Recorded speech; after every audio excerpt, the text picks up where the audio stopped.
बिस्मिल्लाहिर्रहमानिर्रहीम, अस्सलाम वालेकुम माय स्वीट ऑडियंस। उम्मीद है कि आप सब खैरियत होंगे, खुश होंगे और खुशहाल ज़िंदगी गुजार रहे होंगे। मैं हूं शाज़िया वैस और आज आपके लिए लाई हूं बहुत खुशबूदार, क्रिस्पी और अंदर से बहुत ही सॉफ्ट स्नैक्स।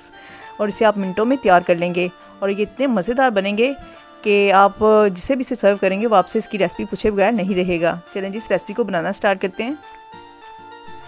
ये मेरे पास 1 कप के करीब मैदा है जिसे मैंने छान के अच्छे से साफ़ कर लिया है। अब हम इसमें डालेंगे खुश्क मसाले। इसमें मैं पहले डालूंगी आधी चम्मच के करीब काली मिर्च और फिर डालूंगी इसमें हस्बे जायका नमक। 2 से 3 चम्मच इसमें डाल देंगे घी के और इसको नीम गर्म पानी से अच्छे से कर लेंगे मिक्स। इसे अच्छे से मिक्स करने के बाद हम आटे की तरह गूंदेंगे और फिर इसको छोड़ देंगे ताकि ये अच्छे से सेट हो जाए।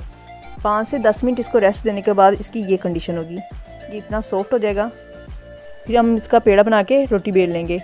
अब फिलिंग के लिए ये मेरे पास एक बड़े साइज़ का आलू है जिसे मैंने बॉईल करके मैश कर लिया है। अब इसमें जो खुश्क मसाले जाएंगे उसमें कुटी लाल मिर्च है, ज़ीरा है, काली मिर्च है, नमक है और काटा हुआ सब्ज़ धनिया है।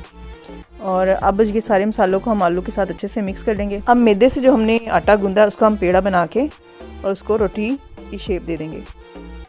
देखिए हमारी रोटी होगी तैयार।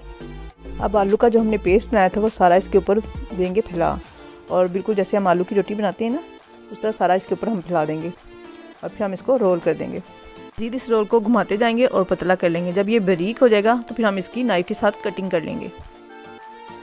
नाइफ़ के साथ कटिंग करने के बाद माशाल्लाह से ये हमारे खूबसूरत स्नैक्स रेडी हैं फ्राई होने के लिए।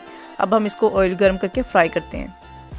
अब इन्हें फ्राई करने के लिए पहले हम थोड़ा सा मैदा लेंगे, उसको पानी डाल के बारीक सा पेस्ट बना लेंगे।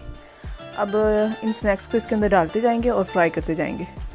इन्हें फ्राई करते हुए आपने फ्लेम का ख़ास ख्याल रखना है। आपने जो फ्लेम है वो लो टू मीडियम रखना है ताकि मैदे का अच्छे से क्रंच रेडी हो जाए। जब इसकी एक साइड हो जाएगी गोल्डन ब्राउन तो हम इसकी साइड चेंज करेंगे और दूसरी साइड को पका के हम सर्व करेंगे। मुझे उम्मीद है कि आपको आज की रेसिपी पसंद आई होगी। आपने लाजमी इसको ट्राई करना है और फीडबैक भी देना है। और अगर आप हमारे चैनल पर नए हैं तो आपने चैनल को लाजमी सब्सक्राइब करना है और बेल आइकन को दबाना मत भूलिएगा ताकि आपको हमारी हर वीडियो का नोटिफिकेशन आसानी से मिल जाए और आपका और हमारा ताल्लुक जुड़ा रहे। और दूसरा काम आपने ये करना है कि इसको लाइक करना है, शेयर करना है और कमेंट्स भी करना है। और इस दुआ के साथ अगली रेसिपी तक मुझे दें इजाज़त। खुश रहें और खुशियाँ बांटते रहें।